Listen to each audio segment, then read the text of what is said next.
Hi there, and welcome to this day in history for January 20th. January 20th is the 20th day of the year in the Gregorian calendar, with 345 days remaining to the end of the year, except for leap years, when there's 346 days remaining to the end of the year. For the last few days, we've been looking at words that have come into the lexicon within the last 25 years, and today's word is gamification. Gamification is a noun that means the application of game-related elements to an activity to make it more engaging. Typical elements of gamification include progressively increasing challenges, awarding of points or rewards, adding surprises, etc. So, for example, my smartwatch employs gamification with challenges and badges to encourage me to be more fit.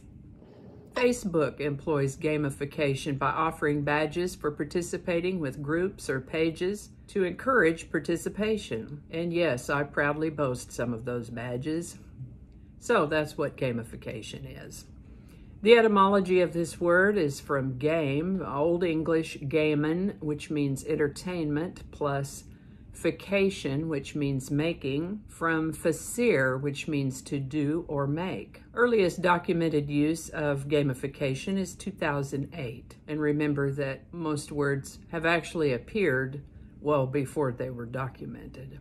I'd like to take a moment here to mention that links to my research are included in the show notes, and to encourage you to go ahead and click that like button, subscribe if you haven't already, and let me know your thoughts in the comments. Also, feel free to share this video around, either through email or on your social media. And with that, we're going to start in the year 1265, when the first English Parliament, to include not only lords, but also representatives of the major towns, held its first meeting in the Palace of Westminster, now commonly known as the Houses of Parliament, the Lords and the Commons. In 1887, the United States Senate allowed the Navy to lease Pearl Harbor as a naval base. In 1929, the first full-length talking motion picture was filmed outdoors. It was called In Old Arizona, and it was released on this day in 1929. In 1937, Franklin D. Roosevelt and John Nance Gardner were sworn in for their second terms as U.S. President and U.S. Vice President. This was the first time a presidential inauguration took place on January 20th, since the 20th Amendment changed the dates of the presidential terms. Basically, the 20th Amendment to the United States Constitution moved the beginning and the ending of the terms of the president and vice president from March 4th to January 20th, and members of Congress from March 4th to January 3rd. This also has provisions that determine what is to be done if there is no president-elect, and the 20th Amendment was adopted on January 23rd, 1933. In 1942, Nazi officials discussed the final solution at the 1C conference. I won't go into details here, but if you'd like to read more about this, there is a link directly to the article about it in the show notes. 1953, Dwight D. Eisenhower was inaugurated as the 34th President of the United States of America, becoming the first president to begin his presidency on January 20th, following the ratification of the 20th Amendment.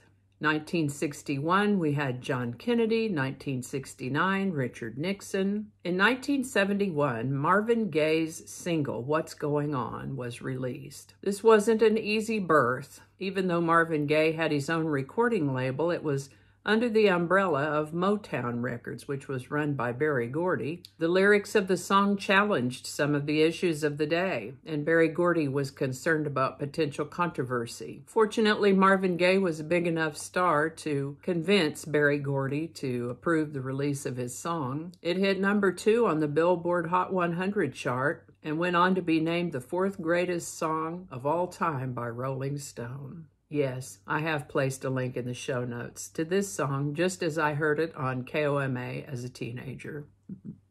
1973, Jerry Lee Lewis started out in rock and found a home in country, such that he was invited to perform at the Grand Ole Opry on January 20th, 1973. 1977, Jimmy Carter was inaugurated as 39th President of the United States.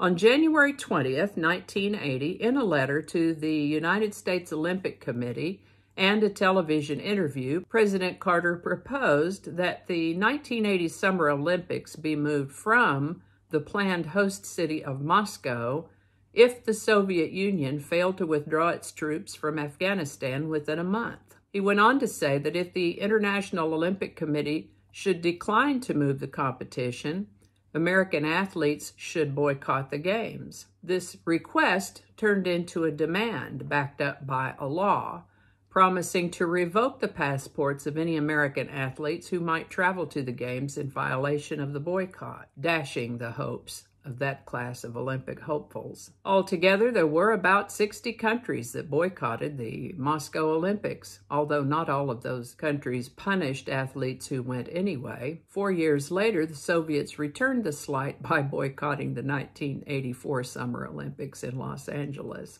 I don't know if he didn't know or if he knew and didn't care what a big deal it is for any city to host the Olympics. You know, I mean, I've heard, oh, in X year they're going to host the Olympics in such and such a city, and I think, how in the world is that city going to get ready for all those people? But somehow they do.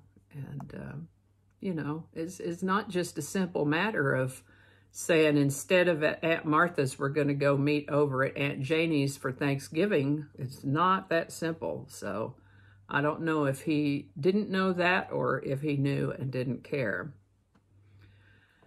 Anyway, water under the bridge now, isn't it?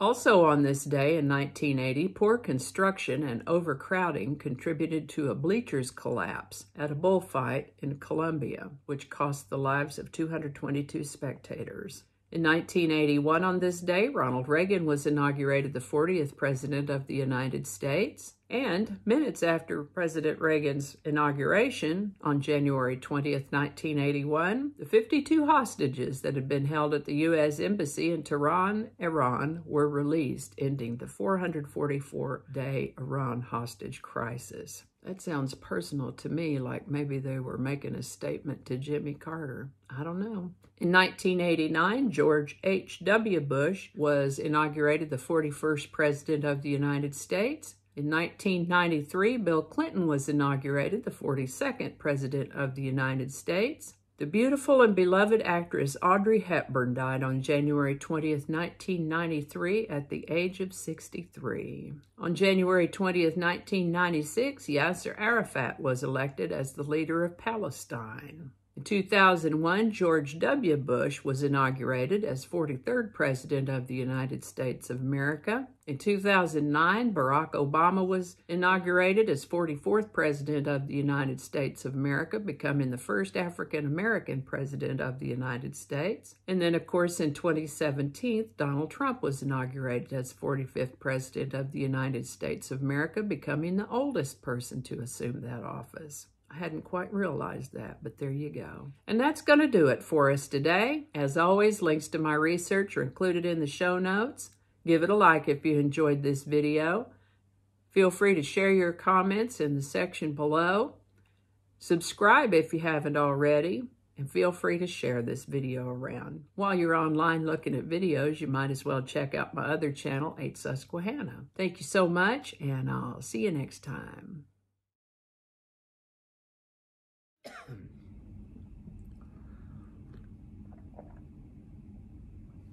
Okay, let's try that again. The first president to travel. I am happy to report. Your call cannot be taken at the moment, so please leave your message after the tone. Thank you. I don't know how all that's going to go together, or if it's even going to make it to the video. We'll just see. Changing it up.